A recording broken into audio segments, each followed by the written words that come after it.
అయితే నిన్నటి రోజున ప్రొఫెసర్ నాగేశ్వరరావు అనే వ్యక్తి ఒక వీడియో పెట్టి హైడ్రా కమిషనర్ రంగనాథ్ సార్ ను ఇంటర్వ్యూకి పిలుస్తారా అని చెప్పేసి ఒక ప్రచారం చేస్తుంటా ఉన్నాడు. మరి ఈ ప్రొఫెసర్ నాగేశ్వరరావు అనే వ్యక్తి ట్రాన్స్పరెంట్ గా, పారదర్శకంగా ప్రజలందరి వైపు ఉండే వ్యక్తి కాదు. ఇతను ఒక వర్గానికి సంబంధించిన వ్యక్తి, ఒక పార్టీకి సంబంధించిన వ్యక్తి, ఒక కూటమికి తొత్తుగా ఉన్న వ్యక్తి. అలాగే ఈయనకు కమ్యూనిస్టు భావాలు ఉన్న వ్యక్తి. అంటే ఈయన ఎట్టి పరిస్థితుల్లో భారతీయ జనతా పార్టీకి నచ్చారు, రేపు పొద్దున వైఎస్ఆర్సీపీకి నచ్చారు. అలాగే ఈయన చాలా మందికి చెప్పుకుంటూ పోతే బీఆర్ఎస్ కు నచ్చారు. ఎందుకు నచ్చారు అంటే ఈయన వీళ్ళ దిక్కు ఎట్టి పరిస్థితుల్లో మాట్లాడాడు, ట్రాన్స్పరెంట్ గా ఉన్నాడు. సో మిత్రులారా, నేను కూడా చెప్తున్నా, ఒక యూట్యూబ్ ఛానల్ అనిపిస్తున్నా, నేను కూడా భారతీయ జనతా పార్టీ వైపే ఉంటా. క్లియర్ గా చెప్తున్నా. చాలా మందికి తెలుసు నేను భారతీయ జనతా పార్టీ కోసమే పనిచేస్తా, దేశం కోసం పనిచేస్తా, ధర్మం కోసం పనిచేస్తా, హిందువుల ఐకమత్యం కోసం మాత్రమే పనిచేస్తా. మీకు క్లియర్ గా నేను చెప్పినా దీంట్లో ఎటువంటి ఇబ్బంది లేదు, క్లారిటీగా ఉన్నా నేను. కానీ ఈ ప్రొఫెసర్ నాగేశ్వరరావు అనే వ్యక్తి మేధావి అని చెప్పుకుంటాడు. అంటే మేధావి అని చెప్పుకోవాలంటే దానికి ఒక క్వాలిఫికేషన్ అవసరం లేదు మిత్రులారా. అందరూ మేధావులే. కేసీఆర్ మేధావే, కేటీఆర్ మేధావే, హరీష్ రావు మేధావే, లంగ పనులు, దొంగ పనులు చేసే రౌడీ షీటర్లు, గుండాలు, వీళ్ళందరూ కూడా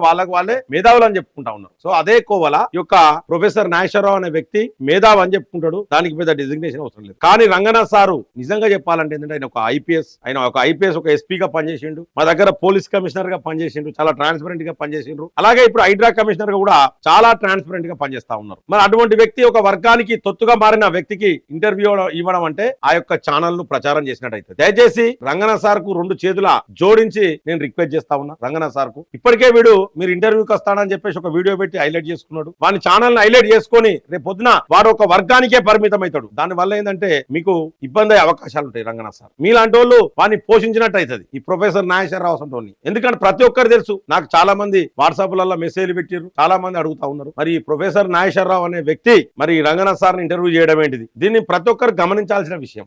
రేపు పొద్దున అంటే మీరు ఒక ఐపీఎస్ వాడు మేధావి అని చెప్పుకుంటాడు, మేధావి కాదు, పాడు కాదు. నేను చెప్తున్నాం కదా, క్లియర్ గా చెప్తున్నాం సార్, వాడు మేధావి కాదు, ఏం కాదు. వాడు ఒక వర్గానికి, ఒక కూటమికి క్లియర్ గా చెప్పాలంటే కమ్యూనిస్టులకు సంబంధించిన వ్యక్తి. అటువంటి వ్యక్తికి మీరు ట్రాన్స్పరెంట్ గా ఉండి ప్రజలందరి తరపున ఉండే వ్యక్తులు మీరు ఒక ఆఫీసర్, మా అందరికి ఆఫీసర్. అటువంటి ఆఫీసర్ అయిన మీరు ఇలాంటి వ్యక్తులకు ఇంటర్వ్యూ ఇస్తే రేపు పొద్దున నెగిటివ్ ప్రచారం అయితే చాలా అవుతుంది, బ్లేమ్ అయ్యే అవకాశాలు ఉంటాయి. కాబట్టి ఖచ్చితంగా మీరు ఇవాళ ఏదైతే వాని స్టూడియోకి వెళ్ళి మనకి ఇంటర్వ్యూ ఇస్తారని చెప్పేసి ఏదో ప్రామిస్ చేసిరని వీడియో పెట్టుకొని వైరల్ చేస్తా ఉన్నాడు. ఖచ్చితంగా అలాంటి ఇంటర్వ్యూలు ఇవ్వకండి. ఆయన దగ్గర ఉన్న ప్రశ్నలు ఉంటాయి, ఆయన ప్రశ్నలు కూడా అందులో అడిగిండు, మేము కూడా ప్రశ్నలు అడిగినాము, ప్రజల దగ్గర కూడా ప్రశ్నలు ఉన్నాయి. మీరు ట్రాన్స్పరెంట్ గా అందరి కోసం పనిచేసే ఛానల్స్ ఉన్నాయి, మీడియా ఉన్నది, వార్తాపత్రికలు ఉన్నాయి. సో వాటికి మాత్రమే మీరు ఇంటర్వ్యూలు ఇవ్వాలని చెప్పేసి కూడా నేను రిక్వెస్ట్ చేస్తా ఉన్నా. మేము రిక్వెస్ట్ చేస్తున్నాం, మీకు తెలియకపోవచ్చు ఈ ప్రొఫెసర్ నాగేశ్వరరావు అనే వ్యక్తి గురించి మీకు తెలియక మీరు ఇంటర్వ్యూకి ఒప్పుకున్నట్టున్నారు రంగనాథ్ సార్. కాబట్టి దయచేసి మా యొక్క రిక్వెస్ట్ ను మీరు మన్నించి ఖచ్చితంగా ఇక మీరు ఆ యొక్క ప్రొఫెసర్ నాగేశ్వరరావు అనే వ్యక్తికి